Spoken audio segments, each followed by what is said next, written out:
chimney flashing. If you're a do-it-yourselfer and you're gonna tackle your chimney flashing yourself, a couple of pointers or some basics when it comes to the flashing of the chimney. A couple things to get out of the way, some housekeeping. Disclaimer, I'm just some random roofer on the internet. Don't go up and get yourself hurt because I said you can do this yourself. Take your own safety in your own hands, do what you need, or contact a qualified roofing contractor. With that out of the way, let's get to the video.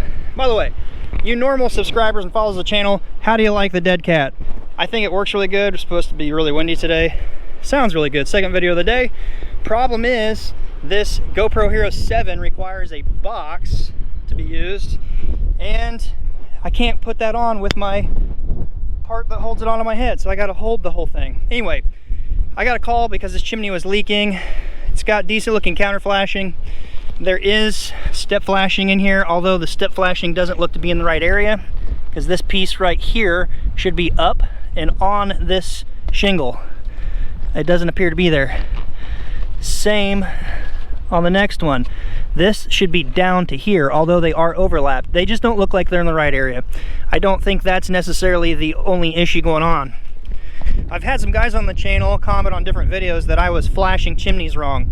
Well, the basics, you want the flashing to shed water onto a shingle, whether your metal is exposed and visible or your metal is coming down on a headlap. Either way, you want it to shed the right way. With that being said, keyways, butt grooves, drip grooves, whatever you want to call them, they come together in an area like this. You got flashing that has water running down this wall.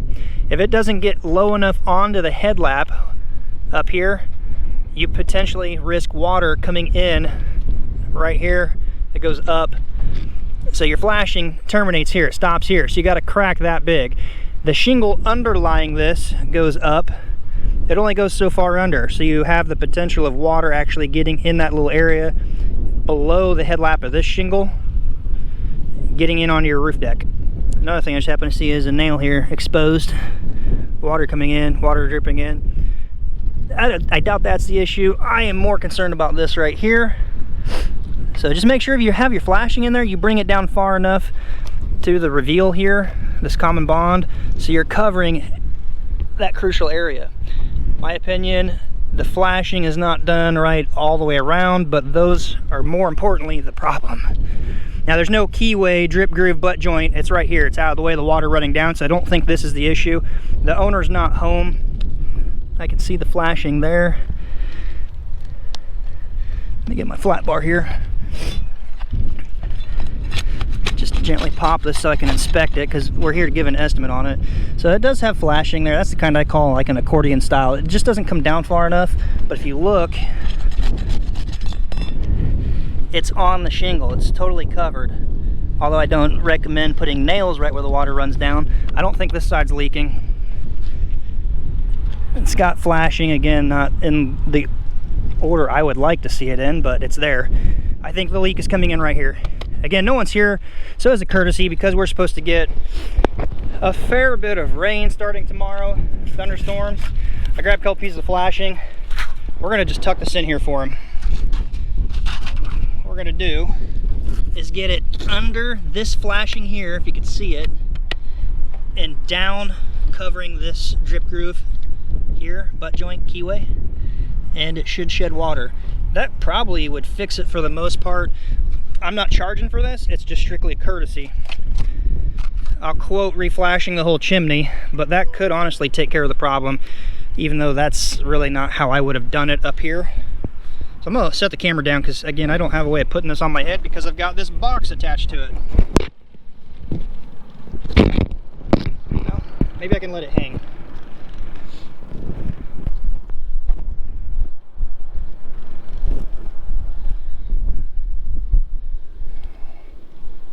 Hopefully it'll just hang there. It's kind of in my eyes now.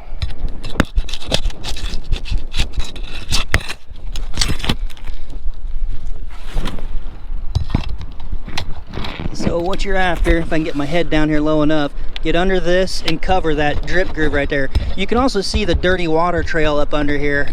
So you got the water coming down and getting in and running onto this headlap, but you've got that keyway right there.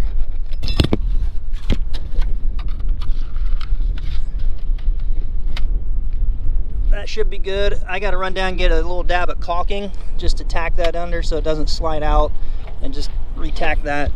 I'll keep in touch with the owner, give her a quote for the actual flashing of the chimney be redone.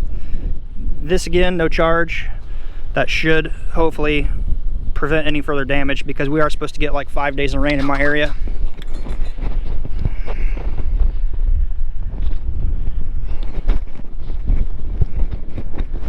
But what's 5 days of rain when you're coming out of a snowy covered winter? It's just been a lot of snow here lately. I'm glad we're getting back to some good weather. A few weeks ago, I was kind of like, wow, the robins are a little confused because they're here. Well, they knew something I didn't. We got spring weather in the air, and I'm happy for it. Hopefully we'll have some more content coming for you on a slightly more regular basis. With that being said, give the channel a thumbs up. Give this video a thumbs up. As Stephen Graham says, smash it, annihilate it, please. It's very effortlessly. I'll do it with you. Just scroll down, you find the thumbs up button, click it, make it turn blue, and we greatly appreciate it. It does help the channel here. If you're not subscribed, because like not even 2% of our views come from subscribers, I try to give knowledge to you. So if you're looking it up, subscribe so you don't miss the next video. And with that, we'd greatly appreciate it. Thank you, and see you on the next one.